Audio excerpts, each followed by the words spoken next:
예수님께서 부활하신 이후 우리가 네 번째 주일을 맞이하고 있습니다. 아마 까맣게 잊어버리지는 않으셨는지 모르겠는데 부활주일은 부활주일 한번 깜짝하고 끝나는 게 아닙니다.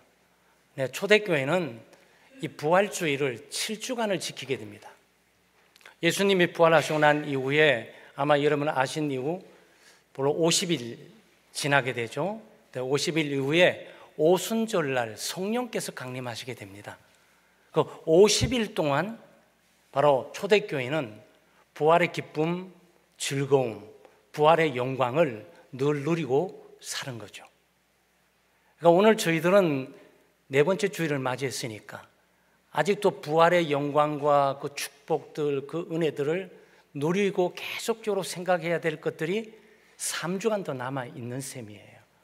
그래서 부활주일은 주일날 한번 반짝 끝나는 것이 아니고 성령께서 강림하시는 50일까지 그 영광과 기쁨과 즐거움을 누리고 살아야 되니까 우리 창대교회 교우들은 4주 전에 있었던 부활주일이지만 매주마다 또는 매일마다 예수 그리스도의 복음인 십자가의 죽음과 또 부활의 영광들을 좀 묵상하고 누리고 경험하고 살아가는 교우들 되시기를 주의 이름으로 축원합니다.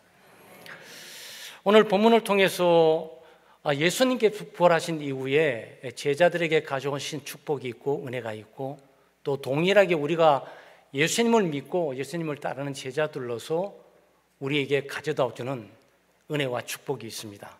첫째는 부활의 주님은 우리에게 찾아오셔서 평강을 주십니다. 36절 말씀에 보게 되면 이 말을 할 때에 예수께서 친히 그들 가운데 서서 이르시되 너희에게 평강이 있을지어다 이렇게 표현했습니다. 근데 평강은 구약 성경 그 유명한 하나님의 백성들이 사모하고 매일의 삶 속에 고대했던 내용들이죠. 샬롬입니다. 평강이죠. 우리 한국말에도 있어요. 안녕하세요. 그 안녕이 안전하고 평강하냐 이렇게 물어보는 거죠. 그래서 이 평강은 어떤 시대에 어떤 사람에게도 필요한 것이죠. 부자에게나 가난한 사람들에게나 또 잘 나가는 사람들이나 못 나가는 사람들이나 건강한 사람이나 병든 사람이나 공평하게 평강이 필요합니다. 그래서 평강은 평안한 상태를 말하는 겁니다. 어떤 긴장도 없고 다툼도 없고 충돌도 없고 갈등도 없는 고요한 상태. 그 상태를 이게 샬롬 평강이라고 그렇습니다. 이것은 하나님과의 바른 관계, 사람과의 바른 관계, 그리고 일이나 역사나 주변의 자연과의 바른 관계를 맺게 될 때 모든 것들이 질서 있게 고요하게 진행되는 거죠.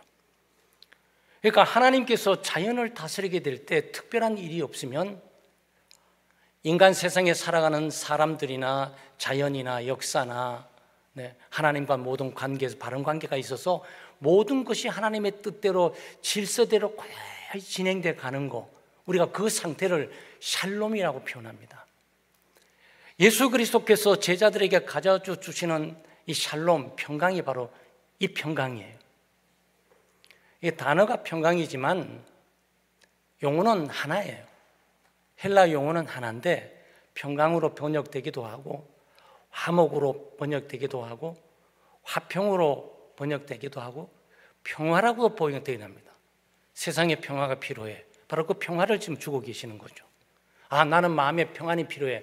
그 평안을 주고 있는 거예요. 다툼과 분쟁, 긴장과 이 초조함, 직장생활, 가정생활, 사회생활, 정말 너무 불안하고 초조하고 힘들어. 그 평강, 그 화목, 그것들을 예수 그리스도께서 주고 계십니다. 제자들에게는 절대적으로 필요하죠. 왜냐하면 예수님이 제자들의 스승이자 대장 아니겠습니까? 대장이 극악한 죄인으로 지목이 되면서 반역자다.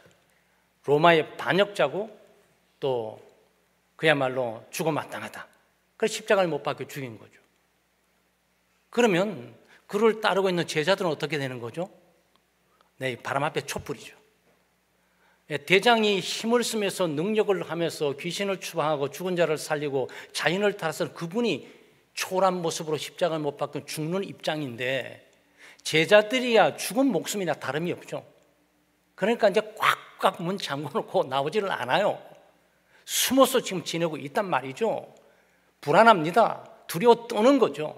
이때 필요한 것이 평강, 샬롬인 거죠. 그 예수님께서 제자들에게 오시자마자 가장 강력한 필요인 평강을 지금 주고 계시고 평강을 선언하고 계시는 겁니다. 이 평강은 예수님이 살아생전에도 말씀하셨던 거예요. 요한복음 14장 27절 말씀에 평안을 너희에게 끼치노니 곧 나의 평안, 예수 그리스도께서 십자가 못 박혀 죽으시고 부활하신 주님께서 그 소용돌이 치는 고통과 고난의 현장 가운데서도 평화를 유지했던 그리스도의 평안, 그 평안을 너희에게 주노라. 내가 너희에게 주는 것은 세상이 주는 것과 같이 아니하니라. 너희는 마음에 근심하지도 말고 두려워하지도 말라라고 말씀하셨습니다. 요한복음 16장 33절에도 이것을 너희에게 이르는 것은 너희로 내 안에서 평안을 누리게 하려 함이라. 세상에서는 너희가 환난을 당하나 담대하라. 내가 세상을 이기었노라 그랬어요. 예수님이 주시는 평안은 세상이 주는 것과 다릅니다. 일시적인 것이 아니에요. 잠시 잠깐 있다가 없어지는 것이 아닙니다. 예수님이 주시는 평안은 고난을 이기는 평안이고 시련을 이기는 평안이고 환난을 이기는 평안이고 요동치는 세상의 다툼과 분쟁의 태풍 속에서도 누릴 수 있는 평안, 이 평안을 예수 그리스도께서 주시는 겁니다. 그리스도의 평안이에요. 그러니까 여러분 잘 아시지 않습니까? 예수님이 십자가 못 박혀 돌아가시는 그 1년의 일주일의 과정이 얼마나 극한 고난 가운데 가고 있었던 걸 압니다. 예수님이 동요하십니까? 두려워하십니까? 염려하십니까? 걱정하십니까? 아니에요. 평안한 가운데 그 모든 것들을 마주쳐 가고 있습니다. 그게 그리스도의 평안이에요. 그건 하나님의 평안이죠. 그 평안을 제자들에게 주고 있는 겁니다. 동일하게 예수님을 믿고 따르는 저희들에게도 이것을 주고 있는 거죠. 우리 모두에게 주어지는 하나님의 은혜, 부활하신 주님께서 찾아오셔 주신 은혜가 바로 이 평안입니다. 그래서 예수님을 처음 믿게 되면 사람들이 마음이 평안해요 그러면 네, 그리스도께 주시는 거예요. 부활하신 그리스도는 그때만 주시는 것이 아니고 살아생전에만 주시는 것이 아니고 십자가에 못 박혀 죽으시고 구원을 성취하시고 죽었다가 다시 사신 이후에 제자들을 찾아오셔서 평강을 주신단 말이죠. 우리에게도 동일하게 부활하신 주님이 찾아오셔서 우리에게 평안을 주시는 겁니다. 그래서 우리는 부활주일 이후에 오순절을 맞이하는 우리의 시점에서 주님 주시는 평안, 하나님과의 화목, 또 사람과의 화목, 그리고 하나님이 주시는 내 마음속의 평안을 누리고 살아가는 교우들 되시기를 주의 이름으로 축원합니다. 두 번째는 우리를 찾아오셔서 우리의 믿음을 확신시켜 주세요. 믿음을 회복시켜 주시고 믿음을 새롭게 해주시고 믿음의 확신을 갖게 해주십니다. 모든 불안, 두려움, 염려, 걱정, 근심은 불신에서 온 거예요. 하나님이 함께 계신다, 하나님이 도우신다, 하나님이 인도하신다, 하나님이 지키신다, 하나님이 공급하신다, 뭘 걱정할 일이 있겠어요? 여기 믿음이 요구되어 있는 거죠. 제자들은 지금 의심하고 있는 거죠. 수시로 예수님을 의심해 왔고 예수님을 믿지 않아 왔고 지금 부활하신 이후에도 부활의 주님을 잘 믿지 않고 있는 거고, 그러니까 두려워 떨 수밖에 없는 거죠. 예수님은 죽으셨다, 다 끝났어. 아니 예수님 부활하셔가지고 지금 활동하고 계시는데, 예수님 부활하셔서 여러 곳에 나타나셔가지고 살아나심을 확증해 보여주셨는데 아직도 눈으로 보고 만져도 믿을 수 없는 상황 속에 있단 말이에요. 이거 어떻게 하면 좋습니까? 믿음을 세워주셔야죠. 믿음을 견고하게 해주셔야죠. 네, 그래서 제자들이 나타나신 이유는 바로 이 불안, 의심, 염려, 걱정을 걷어버리고 믿음의 확신 가운데 세우기 위해서 예수님께서 찾아오신 거예요. 네, 이게 참 은혜예요. 네, 찾아오시는 예수님이라고 제가 말씀드렸잖아요. 부활하셔가지고 그냥 휙 하늘로 사라져버리는 것이 아니고 패배하고 낙심하고 실망하고 두려워 떨고 있는 제자들, 믿음이 없는 제자들, 주님을 배반한 제자들, 주님의 고난에 동참하지 않고 자기 살 길 다 찾아가지고 뿔뿔이 다 흩어져 버린 그 제자들 찾아야 될까요? 찾을 필요 뭐 있어? 피곤하고 힘들게 그렇게 3년 동안 애쓰고 노력해서 교회에 앉혀놨는데 아무 쓸모없는 거 그거 다시 찾으면 뭐 하겠어? 근데 예수님이 찾아가신다고. 잘나고 똑똑하고 힘이 있고 능력 있을 때 찾아가시는 것이 아니고 모두 패배하고 실패하고 낙심과 실망 가운데 믿음을 잃어버리고 방황하고 있는 이 제자들을 끝까지 사랑하시고 끝까지 잊지 않고 끝까지 포기하지 않고 끝까지 놓치지 않고 예수님 찾아가세요. 예, 이게 기독교입니다. 네, 일반 종교는 신이 절대로 인간을 찾아오지 않아요. 신이 뭐가 아쉬워서 인간을 찾아갑니까? 어떤 한 장수에 우뚝 서서 상징적으로 있으면 되는 거예요. 그리고 인간이 바리바리 싸가지고 좀 신을 좀 달래야 되지 않겠어요? 좀 비유 좀 맞춰야 되지 않겠습니까? 내 마음대로 내 생각대로 죄짓고 살았지만 그래도 내 자식 합격시켜야 되니 어떡하겠습니까? 좀 바리바리 좀 싸가지고 가서 불공 드리고 뭘 하면서 인사드리고 제발 좀 한 번만 봐달라고 이거 받아달라고 해야 되는 것 아니냐고요. 이게 종교예요. 세상의 모든 종교는 인간이 신을 찾아가는 겁니다. 네. 찾아가는 사람이 아쉬운 사람이에요. 찾아가는 사람이 아쉬운 사람이라고.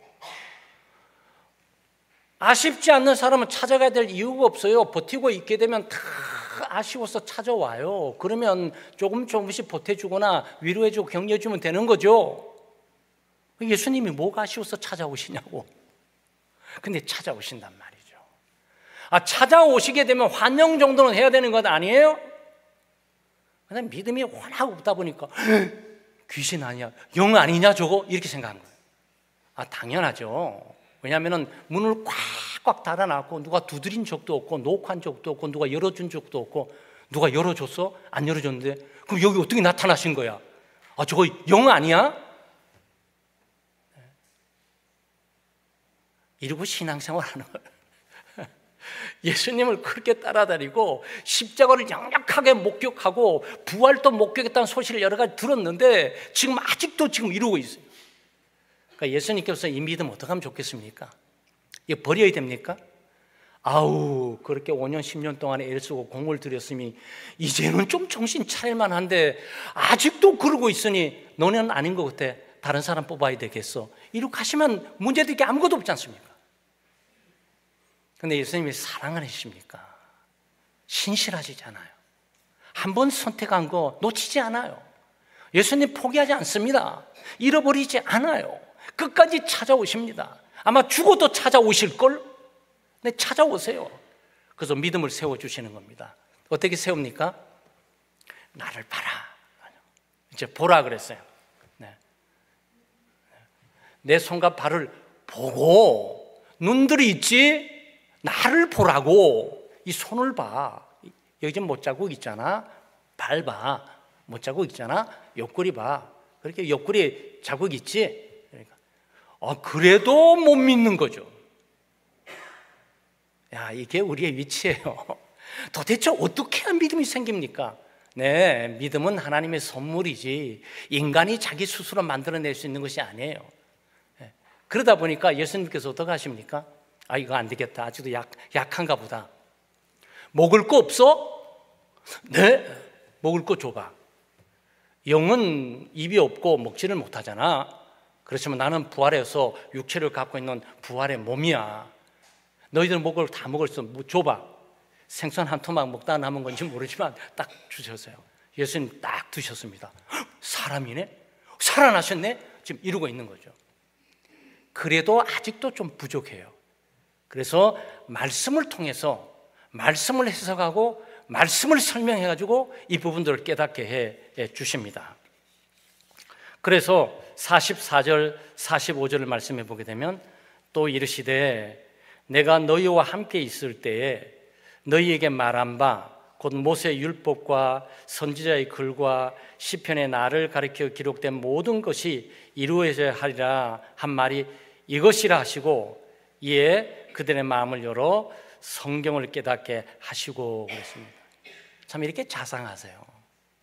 네, 설명을 쫙 사건 설명을 해주셨어요. 너희들 구약 성경 알지? 모세 알잖아? 그리고 예언자들 많이 알지? 이사야, 예레미야, 또 에스겔 전부 알고 있잖아. 느헤미야도 알고 있고. 아, 네네네. 그 시편 읽어봤지? 시편 쫙 있잖아.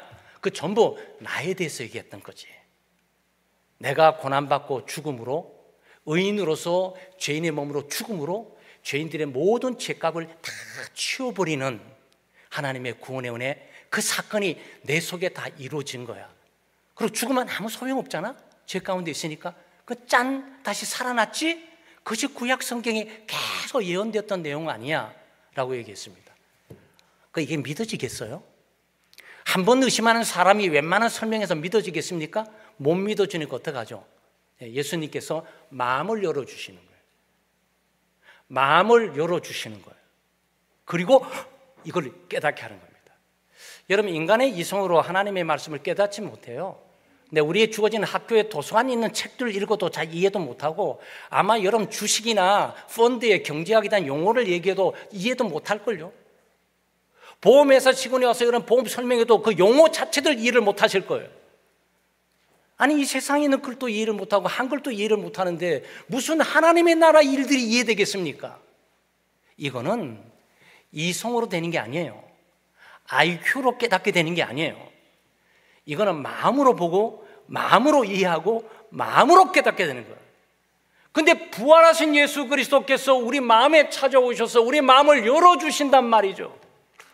그럼 말씀을 깨닫고 이해시키고 보여주시는 거예요. 여러분이 그래서 은혜를 받고 여호와 계시는 거예요. 네. 그래서 믿음이 생기는 거예요. 믿음은 들음에서 나면 들음은 하나님의 말씀을 통해 일어나고 있는 거거든요.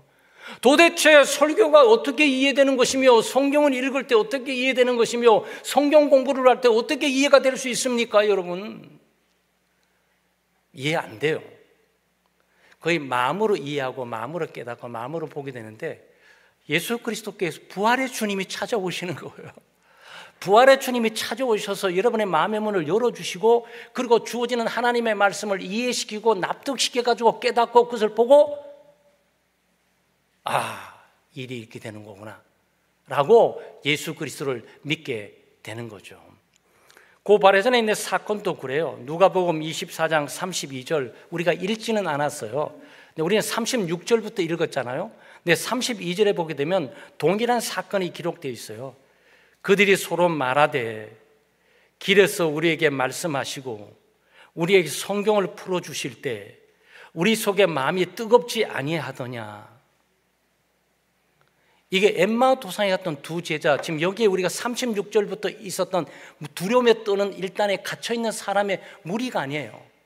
이 사람들은 변장을 하고 깡깡 숨겨가지고 엠마오로 가는 도중에 부활하신 주님께서 이들에게 나타나셨어요. 나타나셔갖고 오늘 동일하게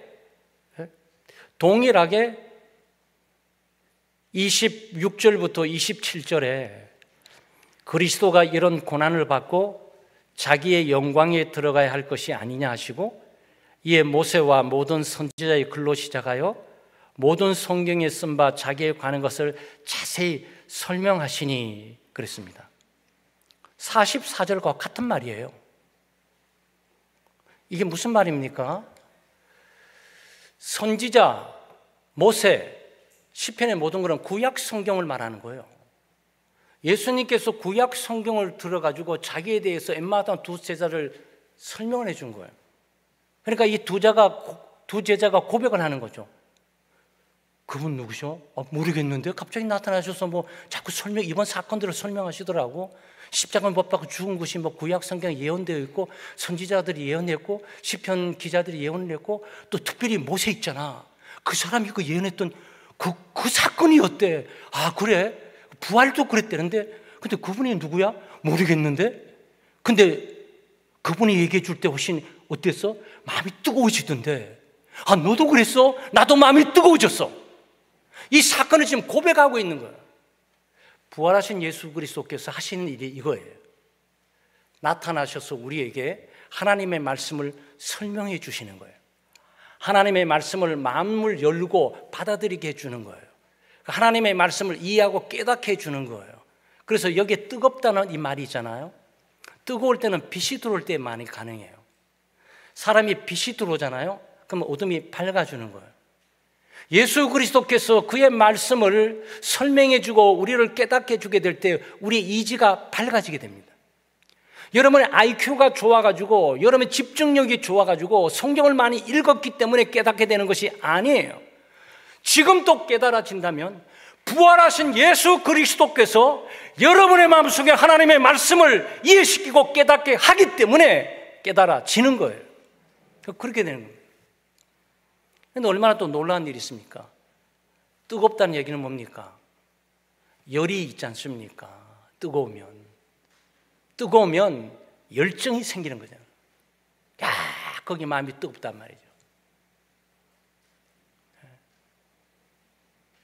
주님의 말씀을 듣게 될 때 이지가 밝아지면서 환하게 보이지 않는 것들이 보여지고 이해되지 않는 분들이 확 깨달아, 아, 저게 그 말씀이었구나. 설교를 들을 때 말이죠. 성경 공부를 하게 될 때 그게 저 뜻이었구나라고 갑자기 밝아져요.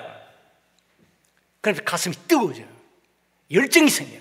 주님을 사랑하는 마음이 생기게 되고 주님을 존경하고 영광스럽게 하는 마음들이 생기게 되고 예배를 드리는 마음이 생기게 되고 봉사하고 싶은 마음이 생기게 되고 하나님의 말씀을 사랑하면서 이 말씀 없이 나는 살아가지 않을 거야 라고 부르르 떨림이 그 심령 가운데 있게 되는 거죠. 그걸 누가 한다고요? 목사가 하는 게 아니고 성경 교사가 하는 것이 아니고 부활하신 그리스도께서 살아계셔서 죄인들에게 찾아가셔서 그 일을 하신다고요. 낙심하고 실망하건 바로 패배한 이 제자들을 찾아가셔서 말씀을 통해서 믿음을 새롭게 하고 믿음을 회복시켜 주시고 믿음을 강화시켜 주시고 확신에 차는 삶으로 인도해 가고 계시는 거란 말이에요. 그러니까 여러분, 제가 믿음 생활하는 거 정말 그리스도께서 우리를 인도하고 말씀을 통해 우리를 새롭게 하고 깨닫게 하기 때문에 여기까지 오신 거예요. 내 믿음 좋아서 내가 내 믿음 키워서 온 것이 아니에요. 오죽하면 히브리서 기자가 히브리서 12장 2절에 믿음의 주요 또 온전케 하시는 이인 예수를 바라보자 그랬습니다. 믿음의 주인은 그리스도예요. 말씀을 통해서 믿음을 주시고 약한 믿음을 견고하게 하시고 강화시켜 주시고 흔들리는 믿음을 잡아주시고 쇠퇴한 믿음을 새롭게 해주셔가지고 믿음의 주인으로서 우리의 삶을 인도하고 있는 거예요. 마지막으로 증인의 삶으로 보내주십니다. 48절 말씀을 보게 되면 47절부터 읽어드릴게요. 또 그의 이름으로 죄사함을 받게 하는 회개가 예루살렘에서 시작하여 모든 족속에게 전파될 것이 기록되었으니, 세상 땅끝까지 복음이 증거되는 것도 기록되어 있는 거라고, 우리가 하고 있는 게 아니라고요. 그러면서 48절에 너희는 이 모든 일의 증인이라 그랬어요. 예수님이 두 가지를 말씀하시는 거예요. 지금 나타나신 목적들을 얘기해 주시는 거예요. 지금 내가 나타나서 평안을 주는 거야. 내가 주는 평안이야. 나의 평안이야. 하늘의 평안인 것이. 그리고 약한 믿음, 말씀을 통해서 견고하고 확신 있고 든든하게 해주는 거야. 그 이유는 이제는 가서 증인이 돼야지, 이거예요. 왜 우리가 패배와 실패와 낙심의 장소에서 일어나 새로워지고 강한 믿음을 가지고 살아가야 되는 이유는 무엇이냐? 땅끝까지 이르러 주님의 증인이 되는 일이란 말이에요. 그래서 믿음이 회복되고 은혜 받는 것은 시작이에요. 아마 우리 교우들도 은혜 받아야지, 은혜 받아야지. 내 믿음이 강화되고 내 믿음이 회복돼야 되지. 회복돼서 뭐 하려고? 아니, 믿음이 강화돼서 도대체 뭐 하려고? 네, 그건 목적이 있는 거예요. 그리스도의 증인이 되기 위해서. 이 세상 속에서 예수 그리스도의 증인으로서의 사명을 감당하기 위해서 부활하신 그리스도께서 찾아오셔서 평안을 주시고 하늘의 평안을 주시며 무엇보다 믿음을 견고하고 든든하고 힘있게 세워주신단 말이에요. 그래서 우리는 주님이 주신 참된 평안을 우리가 간직하고, 그리고 우리의 믿음은 말씀 가운데 견고하게 서서 이 세상 가운데 예수 그리스도를 증거하는 증인의 사명을 감당해야 됩니다. 여러분, 증인이 뭡니까? 이게 전도하라고 말하는 것이 아니고 증인이라고 지금 말을 하고 있어요. 증인은 위증죄 그래가지고 이게 한국에 정치권에 많이 있잖아요. 예, 증인은 법정에 많이 쓰게 됩니다. 예, 판사님이 계시고 검사님이 계시고 변호사님이 계시고 죄인들이 있고 이렇게 배심원들도 있고 이렇습니다. 이 법정 한 죄인을 단죄할 때는 분명한 증거에 의해서 객관적으로 단죄하는 것이지 기분에 따라 가지고 막 하는 것이 아니라 이 얘기죠. 여기 가장 중요한 게 누굽니까? 전부 여기는 변호사는 아니라고 그러고 검사는 했다고 그러고 대변인들은 듣고 배심원들은 듣고 있고 판사는 이 말이 옳은지 저 말이 옳은지 가늠할 수도 없고 누구 편을 주고 때려야 되겠습니까? 증인 불러오세요. 증거 가지고 오시라고. 증인 세우는 거죠. 이 사람 말이 결정적인 거예요. 그런데 그때 증인은 뭘 해야 되는 겁니까? 거짓말해서는 안 돼요. 박사학위 따기 위해서 10년 걸려갖고 있다가 그때 갈게요, 이거 안 돼요. 그냥 부르면 가야 돼요. 그냥 저가요 증인 잘 못해요. 제가 좀 논리학을 좀 공부해서 어떤 서울대 가가지고 논리한 한학과를 제가 듣고요, 그리고 제가 증인서 아니 그 필요 없어요. 그냥 오시라니까. 그 왜 그런 겁니까? 그냥 보고 들은 것만 얘기하라는 거예요. 보고 들은 것만. 다른 거 자꾸 아름답게 치장해가지고 하려고 그러지 말고, 증인이세요? 네, 증인입니다. 보셨습니까? 네, 봤습니다. 들었습니까? 네, 들었습니다. 설명하지 말고 그것만 얘기하세요. 그것만. 여러분, 이게 증인이에요. 왜 제가 이런 얘기를 하는 거죠? 예수님께서 우리에게 어려운 사명을 주시는 분이 아니라는 거예요. 박사학위를 따가지고 전도해야 될 것이야, 신학교 가가지고 달달달 성경 구절을 외워가지고, 아니 우리 창대교회 제자 훈련 가운데 초급반, 중급반, 고급반, 사역자반 해가지고 성경 공부 달달 해가지고 그때 전도하러 가야 될 것이야, 이걸 말하는 게 아니에요. 물론 그런 것이 있으면 좀 더 논리적으로 또박또박하게 더 잘할 수는 있겠죠. 근데 논리적으로 잘한다는 그게 오히려 안 본 것을 더 많이 본 것으로 첨부할 수도 있어요. 자기가 확신에 봤다는 것들을 더 많이 첨부하기 위해서 뭔가를 섞어 놓을 수도 있단 말이죠. 그러니까 단순한 사람은 와서 그때 그 사건 보셨습니까? 네, 봤습니다. 저 사람 가는 거 봤습니까? 네, 봤습니다. 저 사람이 가다가 골목에 꺾어져 들어갔어요. 뭘 들었습니까? 저 사람 죽여야 되겠다 말을 제가 들었는데요. 그래요? 근데 옆에 저 사람 왜 그렇습니까? 저 사람 살려야 된다고 그랬던 사람이에요. 이것만 말해주면 되는 거예요. 여러분, 이것은 증인은 경험된 사람만이 증인할 수가 있는 거예요. 오늘 제자들에게 요구하고 있는 것이 부당한 것입니까? 너무 무리한 것이에요? 아니에요. 제자들은 분명히 예수 그리스도를 지금 만났어요. 예수 그리스도께서 주시는 손, 발을 분명히 보았어요. 주님께서 평강을 주시는 그 현장과 평강을 받는 것을 경험을 했어요. 하나님의 말씀을 통해서 자기에게 말씀을 깨닫게 해주는 것도 경험을 했어요. 그러면 가면 어떡합니까? 저 평안에 예수님 부활하셨더라고요. 만났어요. 평강을 주시는데 마음이 얼마나 평안한지 몰라요. 교회 가니까 마음이 예수 믿으니까요, 그렇게 평안할 수가 없어요. 여러분, 이 얘기하는 게 그렇게 어려우세요? 여러분, 평안이 없으세요?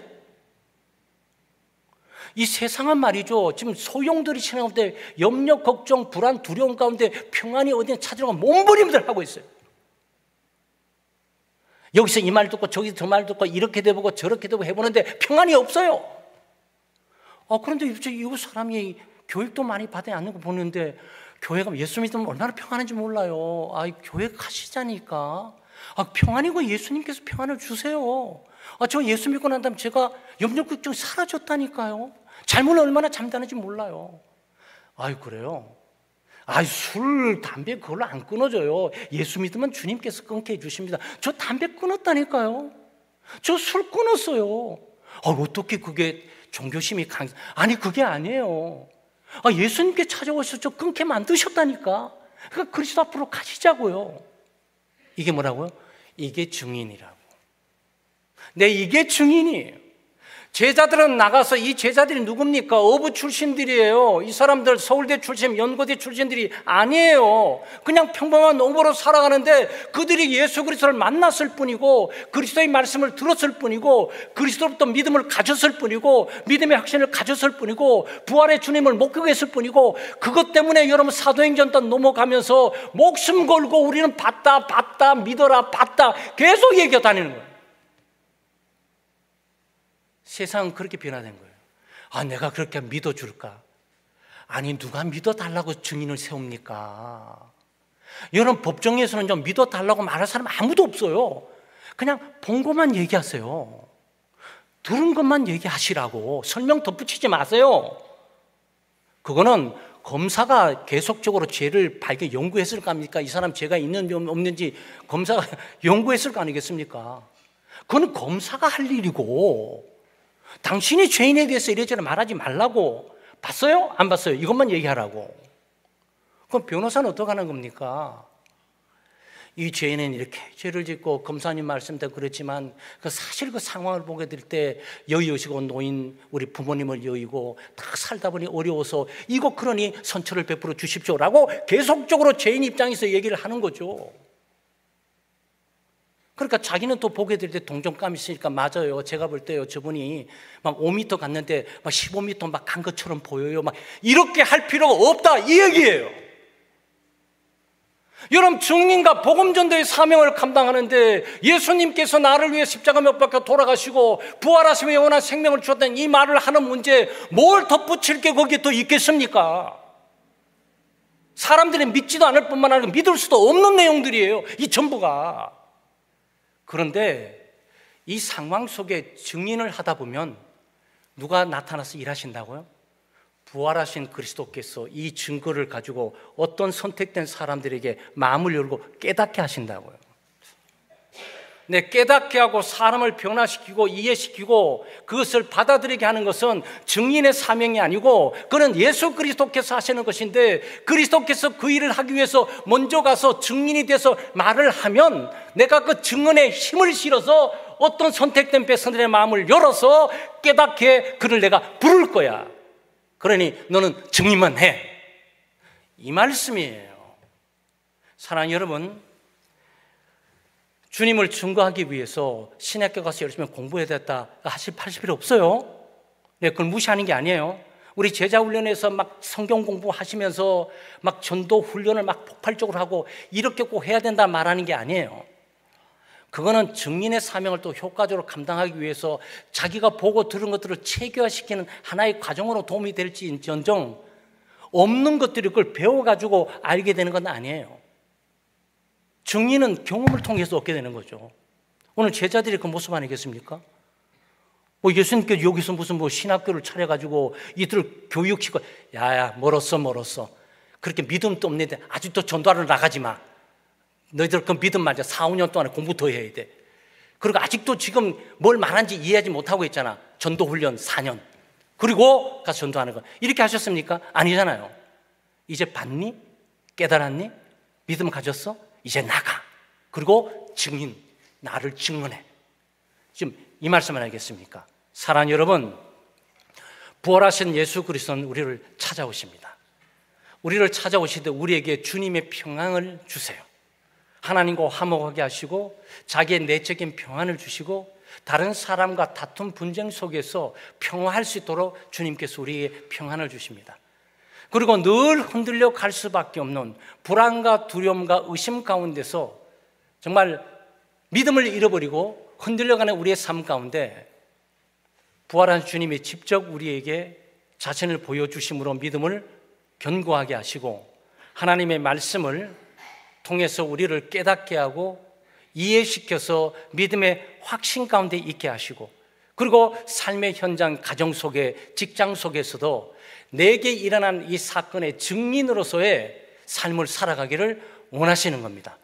이 부활주일 이후 4번째, 5번째, 6번째 계속 맞이하는 동안 부활의 기쁨과 즐거움들을 다시 한번 확인하시고 복음의 능력이 무엇인지를 다시 한번 분명히 붙들고 경험하고, 그리고 주님이 주시는 참된 평안을 우리가 먼저 누리고, 그리고 경험하고, 그리고 하나님의 말씀의 능력에 의해서 내 믿음이 견고하게 말씀의 기초에 서고, 그리고 증인의 사명을 잘 감당해 부활하신 주님이 여러분과 저를 부르신 부름이 헛되지 않고 또 영광되게 하는 삶이 되시기를 주의 이름으로 축원합니다.